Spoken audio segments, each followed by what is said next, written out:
The morning of April 7th, 1945.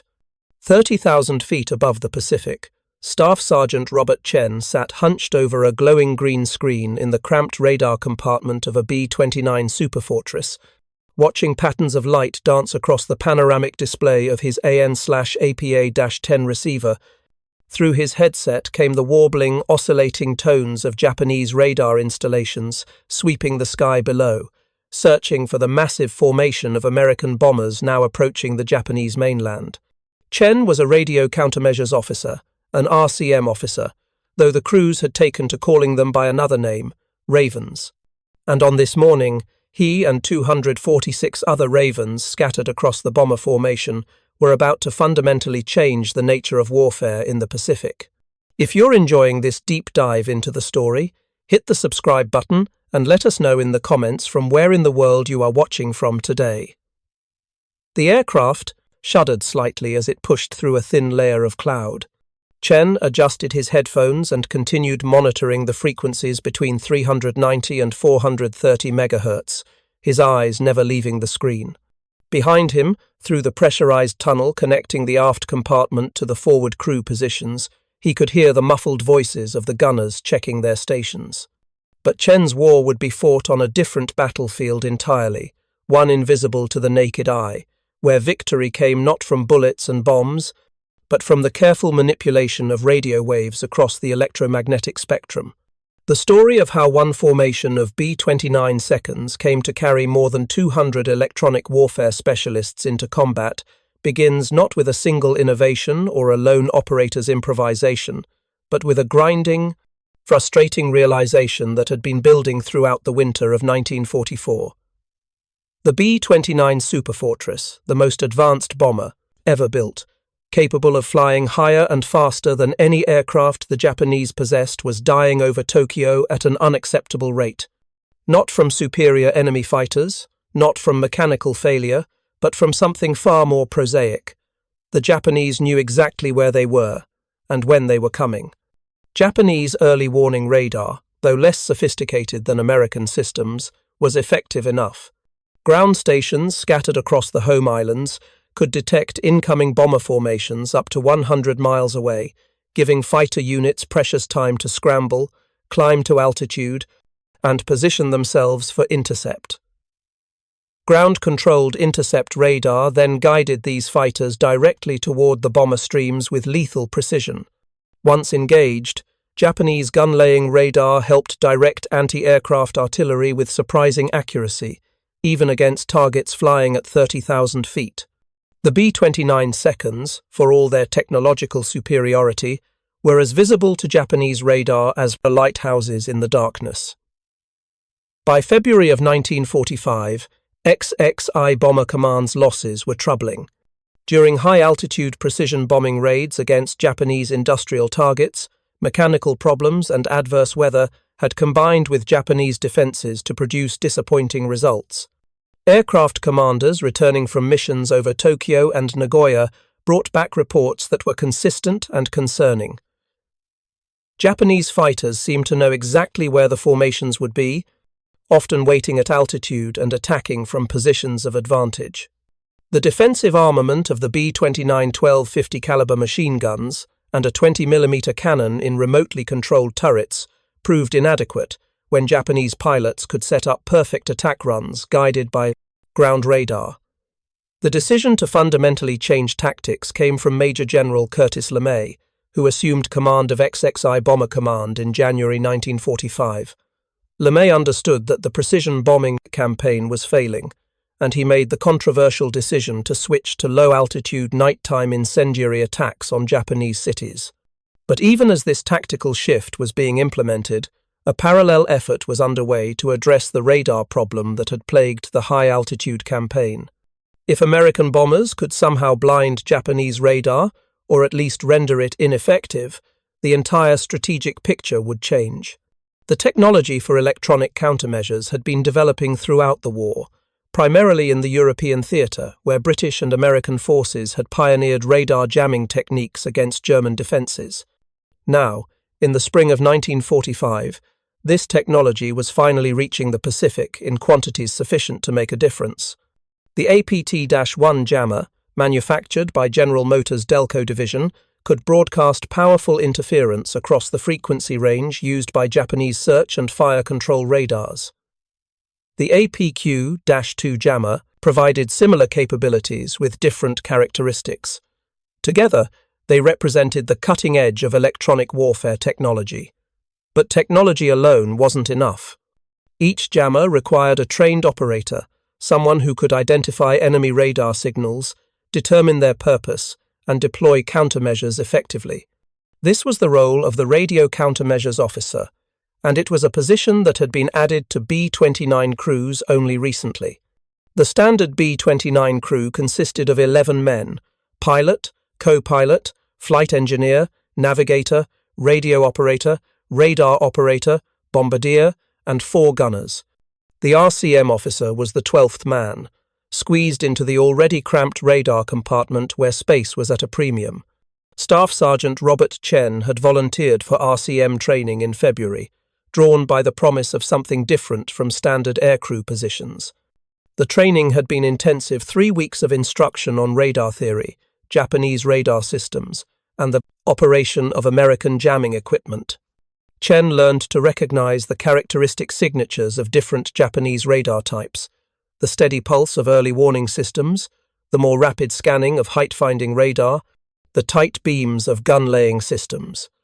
He learned which frequencies to jam and when, how to distinguish between radar meant for fighter direction and radar used to aim anti-aircraft guns.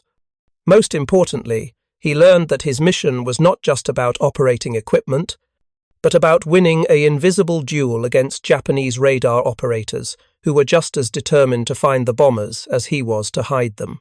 The standard RCM installation in a B-29 consisted of a single vertical rack of equipment mounted in the rear pressurized compartment.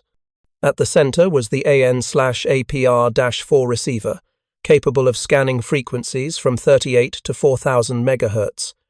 This was paired with the AN/APA-10 panoramic adapter, which displayed detected signals as glowing traces on a circular cathode ray tube screen.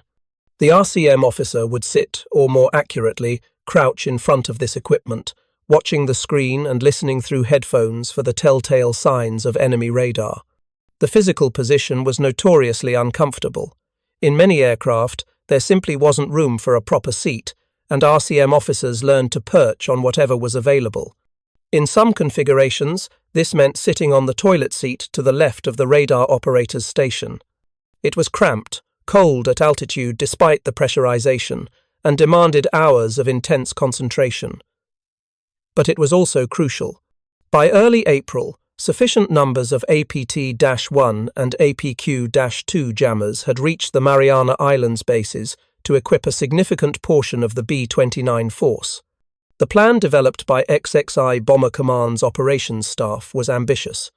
During a major daylight raid, selected aircraft would carry jammers and RCM officers with the specific mission of suppressing Japanese radar across all relevant frequencies. This would be the first large-scale electronic warfare operation in the Pacific Theater, and its success or failure would determine whether electronic countermeasures became a standard part of future missions. April 7th was chosen for the first major jamming operation, coinciding with the debut of another significant tactical innovation. P-51 Mustang fighters would escort the B-29 seconds from newly captured Iwo Jima, providing fighter protection for the first time in the campaign. The target was the Nakajima Aircraft Factory complex near Tokyo, a high-value industrial facility that had been struck before with mixed results. This time, however, the bombers would arrive with an invisible shield of electromagnetic interference preceding them. In the pre-dawn darkness of April 7th, at North Field on Tinian Island, ground crews worked by floodlight to load the APT-1 and APQ-2 jammers into designated B-29 seconds. The equipment was heavy, each jammer weighed several hundred pounds and had to be carefully secured in the aircraft. Power connections were checked and rechecked. Cooling systems were tested. The RCM officers, including Staff Sergeant Chen, conducted their own pre-flight inspections, verifying that their receivers and panoramic displays were functioning correctly. The briefing had been straightforward. 247 B-29 seconds would carry jamming equipment. The RCM officers were to monitor Japanese radar frequencies continuously during the approach to the target. When the formation reached a point approximately 200 miles from the Japanese coast, they would activate their jammers and maintain continuous interference throughout the bomb run and withdrawal. Intelligence estimated that Japanese radar operators typically used frequencies between 200 and 300 MHz for early warning, 400 to 600 MHz for fire control, and various frequencies in between for different purposes. The jammers were designed to broadcast across this entire spectrum, creating a wall of noise that would render Japanese radar displays unreadable. Chen climbed aboard his assigned aircraft at 05:30 hours, making his way through the forward pressure cabin where the pilots were running through their pre-flight checks, then crawling through the pressurized tunnel over the bomb bay to reach his station in the aft compartment. The radar operator, a young lieutenant from Ohio, greeted him with a nod. The two would be working side by side throughout the mission, though their tasks were completely different. The radar operator would be focused on navigation and target acquisition, using the aircraft's AN/APQ-13 bombing radar to help guide the formation to the target. Chen would be hunting for signals from the ground, trying to anticipate Japanese defensive moves before they happened. At 06:15, the first B-29 seconds began their takeoff rolls. Every 45 seconds, another Superfortress thundered down the coral runway and lifted into the pre-dawn sky, its four right R-335-0 engines straining to pull 74 tons of aircraft, fuel, bombs, and equipment into the air. Chen felt the familiar surge of acceleration as his own aircraft began its takeoff run, followed by the slight float as the wheels left the ground and they were airborne. Through the small window in the pressure cabin, he could see the lights of other B-29 seconds forming up into combat boxes as the formation assembled over the ocean. The flight to Japan would take 7 hours of steady droning north and west toward the enemy homeland. Chen used the time to monitor his equipment, running through test procedures and familiarizing himself once again with the controls. The APR-4 receiver could scan automatically across its frequency range, or could be tuned manually to specific frequencies of interest. The panoramic adapter showed signals as vertical spikes rising from a horizontal baseline. The taller the spike, the stronger the signal. Japanese radar would appear as distinctive patterns: regular pulses for search radar, rapid sweeps for tracking systems, sharp beams for fire control. As the formation crossed the halfway point in its journey, Chen began to detect faint signals on his equipment. At first, these were intermittent brief glimpses of Japanese radar searching at extreme range, too far away to pose a threat but close enough to confirm that the enemy was awake and watching. He made notes on his kneeboard, recording the frequencies and characteristics of each signal. This intelligence would be valuable for future missions. At 8,000 feet above the Pacific, Major James Hal Richardson's aircraft held its position in the middle of the bomber stream. Richardson had been flying B-29 seconds since the previous November, when the XXI Bomber Command first began operations from the Marianas. He'd flown 15 missions so far, 6 against Tokyo, 4 against Nagoya, 3 against Kobe, and 2 against smaller cities. He'd seen friends die when their aircraft was hit by anti-aircraft fire over Osaka. He'd watched a B-29 from another group explode in mid-air when Japanese fighters ignited its fuel tanks. He knew the odds, and he knew that every mission could be his last. But today felt different. Today, they were bringing something new to the fight. Chen's intercom clicked. It was Richardson. "Raven, pilot, how's your equipment looking?" "Pilot, Raven. All systems green. I'm picking up intermittent returns from Japanese early warning. They know we're coming, but they can't get a good fix yet." "Copy that. We're about 40 minutes from the coast. Keep me posted." The formation continued north. Behind and below, the vast expanse of the Pacific stretched to the horizon, empty and indifferent. Ahead, somewhere beyond the curve of the Earth, Japan waited. In radar stations along the coast, Japanese operators hunched over their own glowing screens, watching the faint returns that indicated something large approaching from the south. In fighter command centers, orders were being issued, pilots scrambling to their aircraft. The defense of the homeland was preparing to meet another American raid. But this time, something was about to change. This time, the Americans were bringing a weapon that the Japanese were not prepared for, a weapon that would strike not at aircraft or installations, but at the very system the Japanese relied upon to mount their defense. Staff Sergeant Chen checked his equipment one more time, adjusted his headphones, and waited.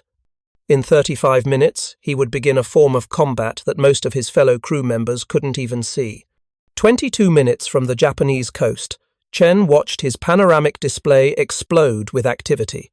The screen, which had shown only occasional flickers, now bloomed with multiple signals, a forest of vertical spikes indicating active radar installations across southern Honshu. He could distinguish at least 5 different types based on their pulse characteristics. 3 were early warning radars, their steady, rhythmic pulses sweeping the sky at regular intervals. 2 appeared to be height-finding systems, their faster scan rates designed to determine the altitude of incoming raids. And there, near the center of his display, the distinctive sharp beam of a gun-laying radar, already attempting to track individual aircraft in the formation. Chen keyed his intercom. "Pilot, Raven. Multiple bandits lighting us up. Count 5 active radar types. Range approximately 120 miles. They've got us dialed in." "Roger, Raven." Richardson's voice came back, calm despite the news. "Stand by for jammer activation on my mark. We're coordinating with the rest of the formation." Through his headphones, Chen could hear the cacophony of Japanese, radar electronic noise in various pitches and rhythms, each one representing a different installation trying to build a picture of the incoming American force. To an untrained ear, it would have sounded like chaos. To Chen, it was a symphony of enemy intentions, and he could read it like sheet music. The early warning radars were feeding information to fighter direction centers. The height finders were providing data to determine optimal intercept altitudes. The gun-laying radar was already computing firing solutions for anti-aircraft batteries near Tokyo. In radar stations along the coast, Japanese operators were indeed tracking the American formation with precision. The Type B fixed early warning radar at Choshi, operating at 100 MHz with a range of 40 kilometers, had detected the bombers 15 minutes earlier. Now, as the formation closed to within 200 kilometers, the more powerful Tachi 3 ground-based target tracking radar had acquired this information. Based on captured British gun-laying sets from Singapore, this radar operated at 80 MHz and could track targets with reasonable accuracy out to 40 kilometers. The information was being relayed to fighter units at Narimasu, Chofu, and Yokota airfields. Japanese Army interceptors, Ki-44 Shoki fighters, optimized for high-altitude combat, were already climbing through 10,000 feet, racing to reach the bombers' altitude before they arrived over the target area. "All Raven positions. This is Lead Raven," a voice crackled over the dedicated RCM frequency. "Prepare to activate jammers on my mark. Stand by."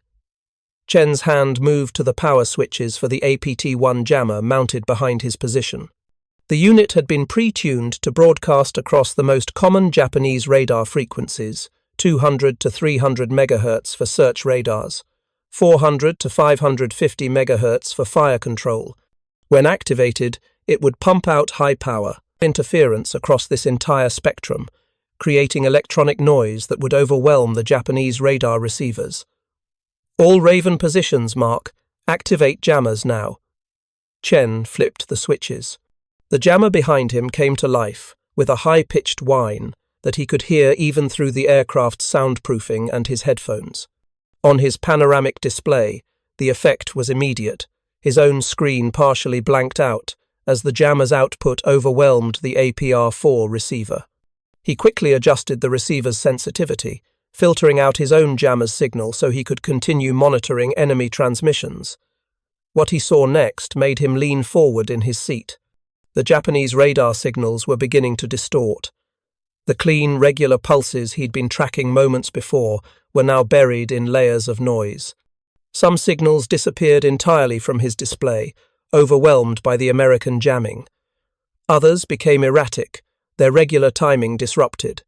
The sharp beam of the gun-laying radar, which had been steadily tracking the formation, suddenly began sweeping wildly back and forth, as if searching for a target that had vanished. What Chen was witnessing, though he couldn't know it from his vantage point, was the near-total collapse of the Japanese air defense system's ability to track the incoming raid. At the Choshi early warning station, radar operators stared in confusion at their displays.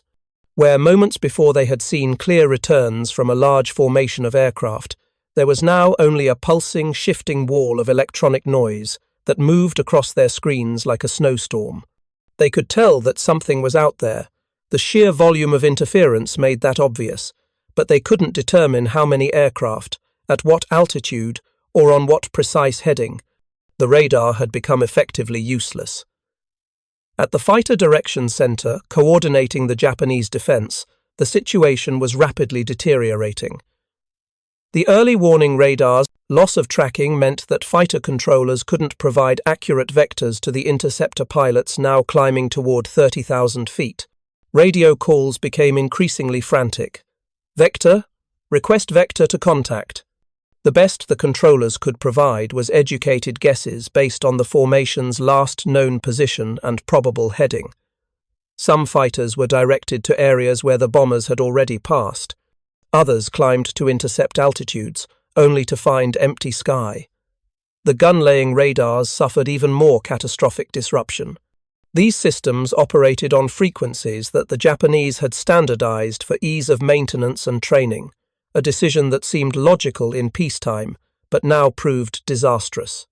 Because all the gun-laying radars used similar frequencies, the American jammers could target them all simultaneously. Anti-aircraft battery commanders found their radar-directed fire control systems reduced to expensive paperweights. They could fire at the bombers when they were visible, of course, but without radar guidance to compute lead angles and altitude corrections, the accuracy dropped precipitously. The Japanese had made a critical error, and Staff Sergeant Chen was watching its consequences unfold on his panoramic display. They had not taken the precaution of spreading the operating frequencies of their fire control radars across a wider spectrum. Every gun-laying radar in the Tokyo area operated within a narrow band between 450 and 500 MHz. The Americans had identified this vulnerability through signals intelligence gathered over months of raids, and now 247 APT-1 and APQ-2 jammers were exploiting it ruthlessly. Chen continued his monitoring duties as the formation crossed the Japanese coast.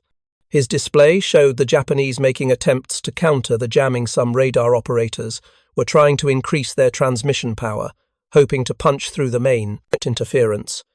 He could see signals becoming stronger, more insistent. But it made no difference. The American jammers were too powerful, too numerous, and too well coordinated. For every frequency the Japanese tried, there was an American jammer broadcasting noise across that same band. "Raven, pilot, we're 15 minutes from IP." Richardson's voice came through the intercom, referring to the initial point where the bomb run would begin. "How's our coverage looking?" "Pilot, Raven. Jamming is highly effective. I'm seeing degraded performance across all Japanese radar types. They're trying to compensate but not having much luck." "Outstanding. Keep up the good work." The bomber formation, now flying at 28,000 feet in clear morning sunlight, began its turn toward the initial point. Below, the landscape of Japan spread out in intricate detail, the distinctive coastline, the sprawl of Tokyo's urban areas, the geometric patterns of rice paddies and villages. And somewhere, down there, Japanese fighter pilots were struggling to find their targets, while anti-aircraft crews squinted uselessly at skies too high for visual targeting to be effective. Not all the Japanese fighters were thwarted. Some units had already been airborne when the jamming began, already at altitude and in position to intercept. These pilots relied on visual acquisition, and attacked from positions of advantage, diving from above and astern, trying to exploit the B-29's relatively small fields of defensive fire. Chen could hear the gunners calling out contacts over the intercom, the stutter of 50-caliber machine guns as the remote turrets engaged targets. But the attacks were scattered and poorly coordinated, lacking the mass and precision that radar-guided intercepts normally provided. One key 44 fighter made a head-on pass at Richardson's aircraft, its 20mm cannons flashing as it bore down on them from 12 o'clock high. The forward gun turrets swiveled to engage, tracers reaching out toward the attacker. The Japanese pilot held his course for 3 seconds, then broke away hard left, trailing smoke from a damaged engine. The B-29 shuddered as a few cannon shells struck its fuselage, but the damage was superficial. The fighter spiraled down toward the clouds below, its pilot fighting for control. "Bandit destroyed, 12 o'clock, the upper gunner reported, his voice tight with adrenaline. But such encounters were the exception, not the rule. Most of the formation reached the IP without engaging any fighters at all. The systematic jamming had disrupted the Japanese defensive plan so thoroughly that only a fraction of the available interceptors ever made contact with the bombers. It was a stunning reversal of the previous month's pattern, when Japanese fighters had swarmed every raid in organized waves. The bomb run itself proceeded with an efficiency that would have been impossible without the electronic countermeasures. Bombardiers in the lead aircraft used their AN/APQ-13 radar to identify the Nakajima factory complex through the haze. The formation, flying in tight combat boxes for mutual defensive fire, steadied on the bomb run heading. At the release point, bomb bay doors opened, and nearly 700 tons of high explosive and incendiary ordnance tumbled toward the target below. The impacts, visible even from 6 miles up, walked across the factory complex in a systematic pattern of destruction. Anti-aircraft fire, usually intense over Tokyo, was sporadic and poorly aimed. The gun-laying radars remained jammed throughout the attack. Visual range finding and manual tracking simply couldn't achieve the accuracy needed to hit aircraft at this altitude and speed. Black puffs of flak appeared in the sky, but they were scattered too high, too low, too far to the left or right. A few B-29 seconds took minor damage from shell fragments, but not a single aircraft was brought down by anti-aircraft fire during the fight. A bomb run. As the formation turned away from the target and began its withdrawal toward the coast, Chen continued monitoring his equipment.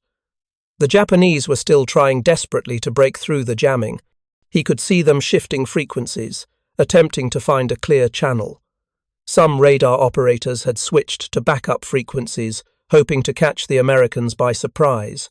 But the intelligence had been good, the backup frequencies had been identified in advance, and were already being jammed by the APQ-2 units, which covered a slightly different portion of the spectrum. If you find this story engaging, please take a moment to subscribe and enable notifications. It helps us continue producing in-depth content like this. The flight back to the Marianas would take another 6 hours, but the most dangerous phase was already over. As the formation crossed the coast, heading southeast, Chen allowed himself a moment of satisfaction. They had done it.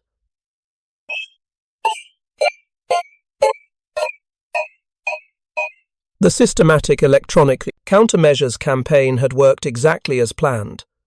Japanese air defenses, which had inflicted steady losses on previous raids, had been rendered largely ineffective. And this was only the beginning. Over the following weeks, the pattern would repeat with increasing sophistication. The April 7th raid had been the experimental proof of concept. Now, XXI Bomber Command moved to make electronic countermeasures a standard part of every mission. More jammers arrived from the United States, along with more trained RCM officers. By late April, every major raid included comprehensive electronic warfare support, and the results were undeniable. Before the introduction of systematic jamming, B-29 losses to anti-aircraft fire had been significant, approximately 3 to 5% of aircraft damaged or destroyed per mission, with most damage attributed to radar-directed guns. After April 7th, those numbers plummeted.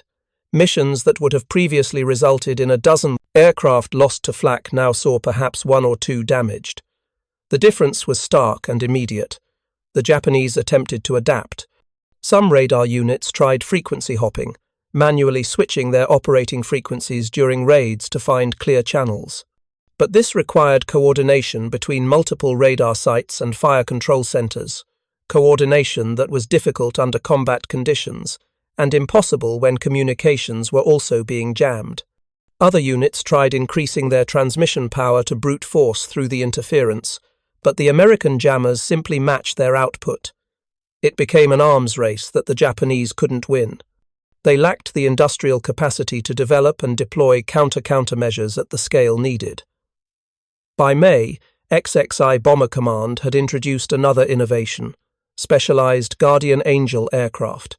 These were B-29 seconds, stripped of much of their bombing equipment and instead loaded with additional jamming systems. They flew on the periphery of bomber formations, dedicating themselves entirely to electronic warfare. The Guardian Angels carried more powerful jammers than standard aircraft, and their RCM officers were the most experienced in the command. The introduction of these specialized jammers coincided with a steep drop in losses to anti-aircraft fire from the already reduced levels of April to nearly negligible rates by June. Staff Sergeant Chen flew 17 more missions before the war ended in August. Each one followed the same pattern: detect Japanese radar, activate jammers, watch the enemy's electronic eyes go blind. It became routine, almost mechanical. But he never forgot that first mission on April 7th, when he watched the Japanese air defense system struggle and fail against a threat it had never anticipated. Electronic warfare had come to the Pacific, and it had fundamentally altered the balance of power. Years later, after the war, analysis would confirm what Chen and his fellow RCM officers had witnessed firsthand. The systematic jamming campaign had been one of the most effective tactical innovations of the entire strategic bombing campaign against Japan. Japanese radar operators, interviewed as part of post-war intelligence assessments, spoke of their frustration and helplessness as American jamming rendered their equipment useless mission after mission. Some described the feeling of fighting blind, knowing the bombers were overhead but unable to guide interceptors to them or direct accurate anti-aircraft fire. The Japanese failure to spread their radar operating frequencies across a wider spectrum to implement what would later be called frequency diversity proved catastrophic. In their effort to standardize and simplify maintenance, they had created a single point of failure that the Americans exploited ruthlessly. Once the American signals intelligence apparatus identified the common frequencies, it was a relatively simple matter to build jammers tuned to those specific bands and deploy them in quantity. The Japanese had handed their enemy a vulnerability and paid for it in the sky above their homeland. But there was another dimension to the story that often went unmentioned in official histories. The B-29 electronic warfare campaign represented not just a tactical success, but a fundamental shift in the nature of aerial combat. For the first time in history, a major bombing offensive had been enabled primarily by invisible electromagnetic weapons rather than conventional firepower. The jammers carried no explosive payload and fired no bullets, yet they were arguably more effective at protecting the bomber formations than any amount of armor plate or defensive armament could have been.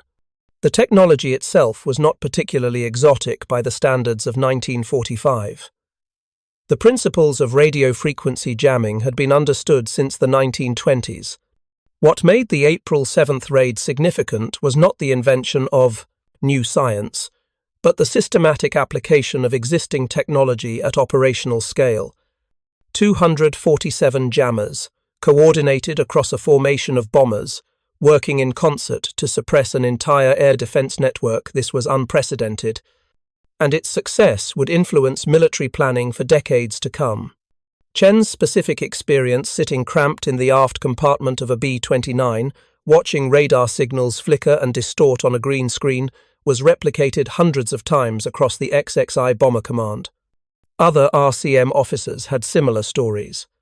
Technical Sergeant William Morrison, flying from Guam, recalled watching Japanese fighter direction radar make increasingly desperate attempts to track his formation during a night raid on Osaka in late May. The radar operators on the ground kept shifting frequencies, trying to find a clear channel, but Morrison and his counterparts in other aircraft simply adjusted their jammers to match. "It was like a game of cat and mouse," Morrison said after the war, "except we were always one step ahead because we could hear what they were trying to do." The human element of this electronic duel was often overlooked.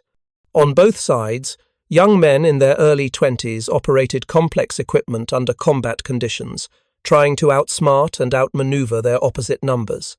The Japanese radar operators were skilled technicians, many of them graduates of specialized schools, where they'd spent months learning the theory and practice of radio detection and ranging. They understood their equipment intimately and could coax maximum performance from systems that were, by American standards, somewhat crude. But understanding their equipment couldn't help them when that equipment was being deliberately degraded by external interference. For Chen and his fellow RCM officers, there was a strange sense of disconnection from the violence of aerial combat. They fought their battles through headphones and on glowing screens, never seeing the enemy they were engaged with. When a Japanese radar operator made a successful adaptation, briefly breaking through the jamming to get a clear return, Chen would counter by adjusting his jammer's frequency or increasing its output. When the Japanese signal disappeared again, he knew he'd won that particular exchange. But he never saw the frustrated operator on the other end, never witnessed the chaos in the fighter direction center as controllers lost track of the American formation, never observed the anti-aircraft crews forced to fire blindly at aircraft they couldn't properly track. This peculiar nature of electronic warfare, its bloodless technical character, would become more pronounced in later conflicts. But in April 1945, it was still novel enough to surprise both those who practiced it and those who were its victims. The Japanese military, which had built its defensive doctrine around the assumption of reliable radar coverage, found that assumption shattered in a matter of weeks. American innovation, backed by industrial capacity to produce jammers in quantity, had invalidated years of Japanese planning and investment. By the summer of 1945, the air war over Japan had become almost one-sided. B-29 seconds ranged across the home islands with relative impunity, striking targets from Hokkaido to Kyushu. The systematic electronic countermeasures campaign had removed one of the last effective Japanese defensive tools.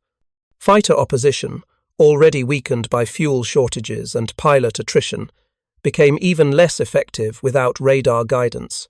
Anti-aircraft fire, once the primary threat to bomber formations, was reduced to ineffectual volleys, fired at rough estimates of altitude and position. The Japanese military could still fight, but it was fighting blind. The statistical evidence told a story that was almost too dramatic to believe. In November 1944, when B-29 raids began from the raid posed, Marianas, only 20% of airborne aircraft successfully bombed their primary targets. 20% failed to bomb any target at all. The losses were modest but steady, 2 to 3 aircraft per mission on average, with many more damaged. By March 1945, before the introduction of systematic jamming, 85% of aircraft bombed primary targets, but losses remained significant, particularly from radar-directed anti-aircraft fire. After April 7th, after 247 jammers went into operation, and Staff Sergeant Chen and his fellow Ravens began their systematic campaign to blind Japanese radar, everything changed. By July, 94% of aircraft successfully bombed primary targets. More remarkably, losses dropped to below 1% per mission. Some raids saw 0 losses.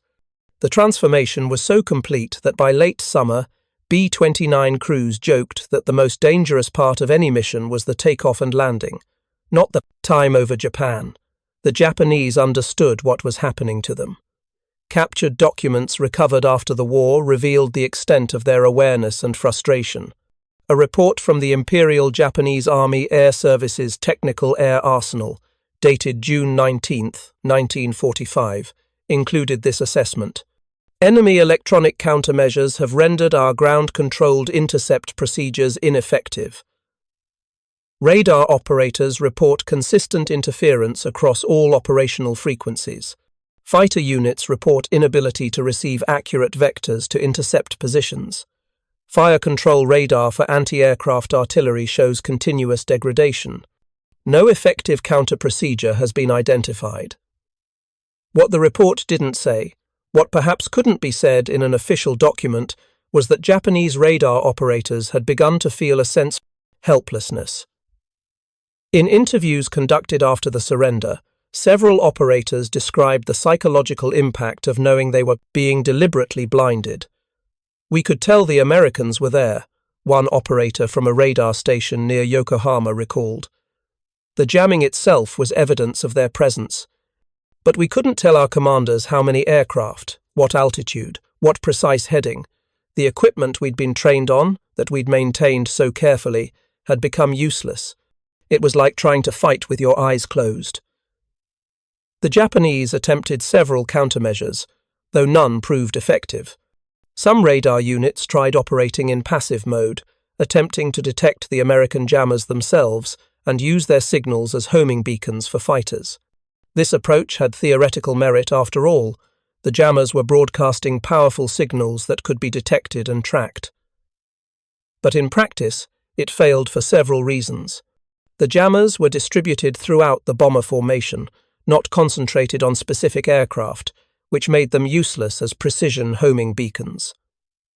Furthermore, attempting to fly directly toward a source of electronic emissions meant flying directly into the teeth of the bomber formation's defensive firepower. Japanese fighters that tried this approach found themselves under concentrated fire from multiple B-29 seconds, with predictably disastrous results.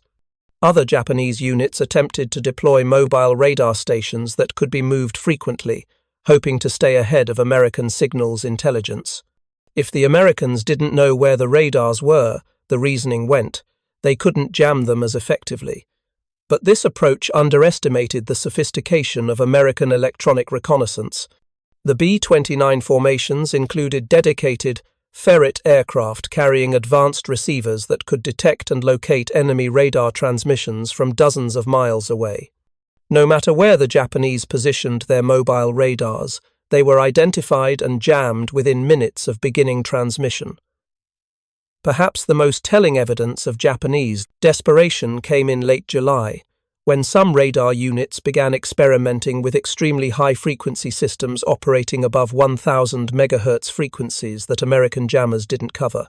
These experimental radars showed some initial promise, detecting B-29 formations without interference. But the equipment was unreliable, the range was limited, and there simply wasn't time to produce and deploy such systems in meaningful numbers before the war ended. The American electronic warfare campaign had moved faster than the Japanese ability to respond.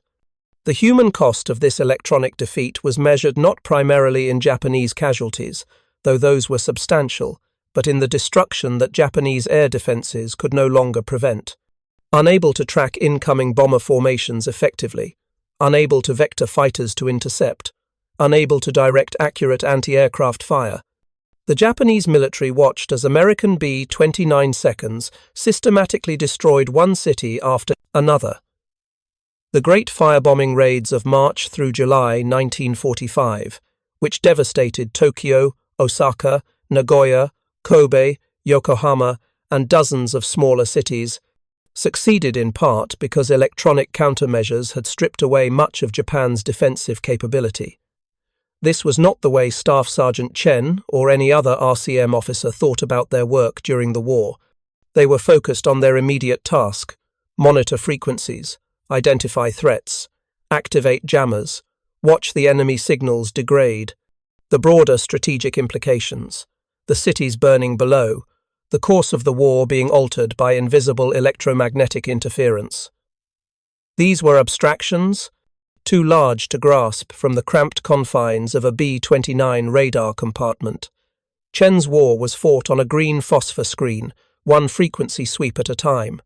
But looking back from the perspective of August 1945, as the war ground toward its conclusion, the significance of the electronic warfare campaign became impossible to deny.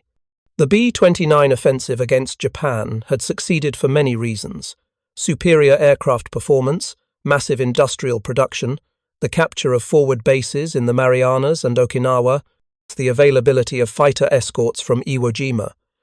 But among these factors, the systematic jamming campaign that began on April 7th stood out for its disproportionate impact. 247 jammers, weighing perhaps 50 tons in total, had accomplished what thousands of tons of armor plate could never have achieved. They had made the bomber formations nearly invulnerable to the most effective Japanese defenses. The technology itself would evolve rapidly after the war. The crude spark gap jammers of 1945 would give way to more sophisticated systems capable of deceiving rather than simply overwhelming enemy radar.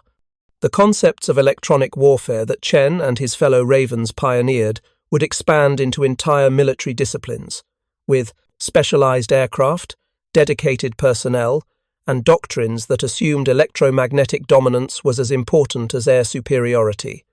The EF-111 Raven of the 1980s, the EA-6B Prowler, the EA-18G Growler, all these later electronic warfare aircraft traced their lineage back to those cramped radar compartments in B-29 seconds over Japan.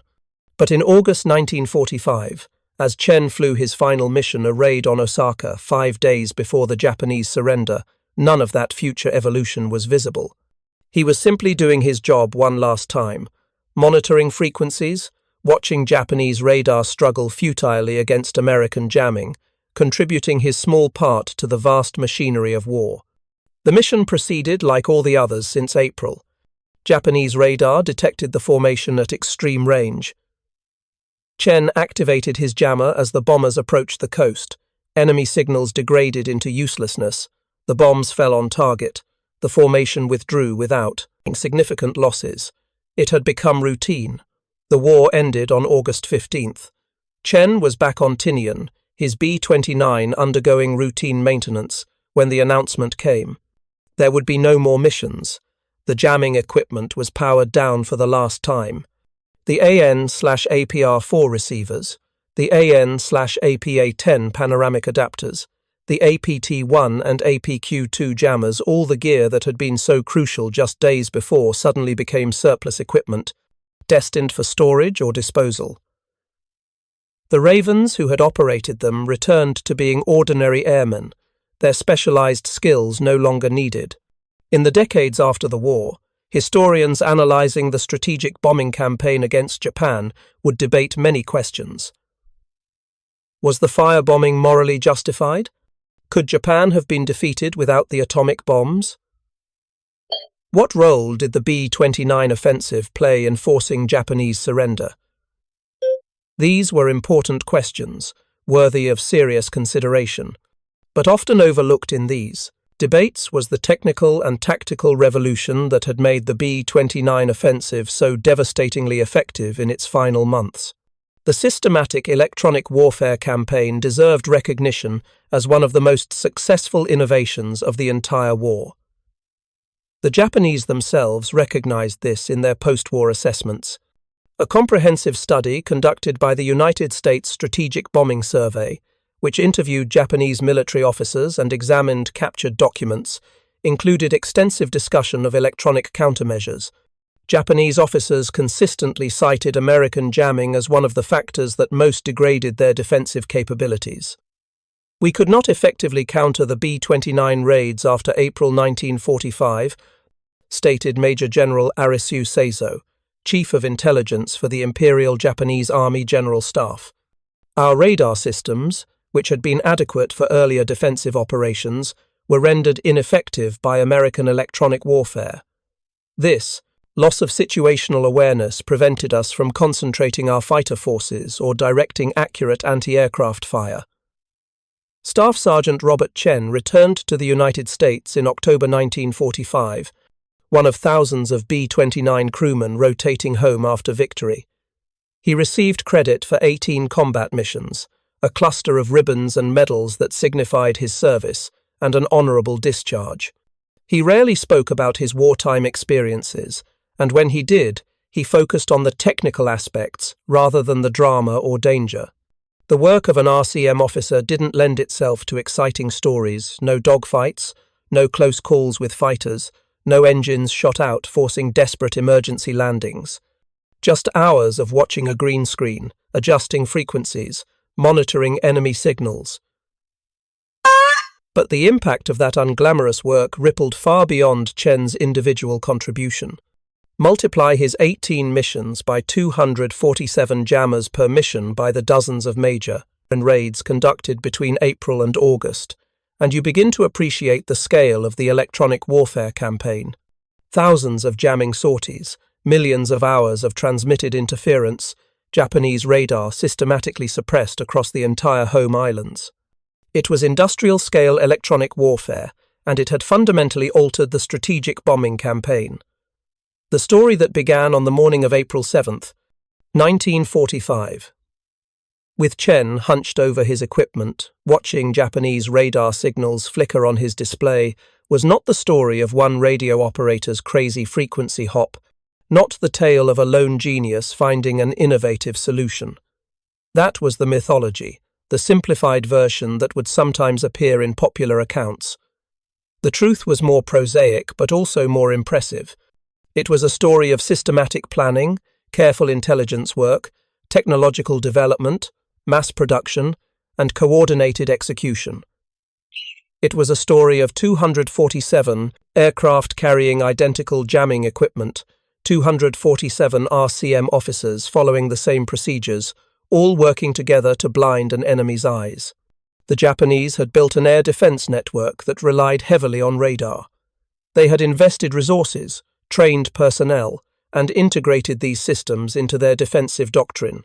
It was a sensible approach, given the technological realities of modern warfare. But they had made critical mistakes, standardizing frequencies for ease of maintenance, failing to implement frequency diversity, underestimating American signals intelligence capabilities. And when the Americans identified these vulnerabilities and exploited them with overwhelming force, the entire defensive structure came apart. This was the deeper lesson of the B-29 electronic warfare campaign. In modern technological warfare, victories often went not to those with the most advanced equipment, but to those who understood their enemy's systems well enough to find and exploit weaknesses. The American jammers of 1945 were not particularly sophisticated by later standards. They were, in essence, powerful radio transmitters broadcasting noise across specific frequency bands, but they were deployed with precision against known vulnerabilities, and that precision made them devastatingly effective. Looking back from the present day, the April 7th raid and the subsequent jamming campaign can be seen as an early example of what would later be called information warfare, the use of electromagnetic spectrum control as a weapon of war. The principles established in those B-29 missions would influence military planning through the Cold War, the Gulf War, and into the 21st century. Every time an EA-18G Growler jams enemy air defenses, every time electronic countermeasures protect attacking aircraft, there's a direct lineage back to Staff Sergeant Chen and those 247 jammers over Japan in April 1945. The morning of April 7th had dawned like any other over Tinian Island, hot, humid, with tropical clouds building on the horizon.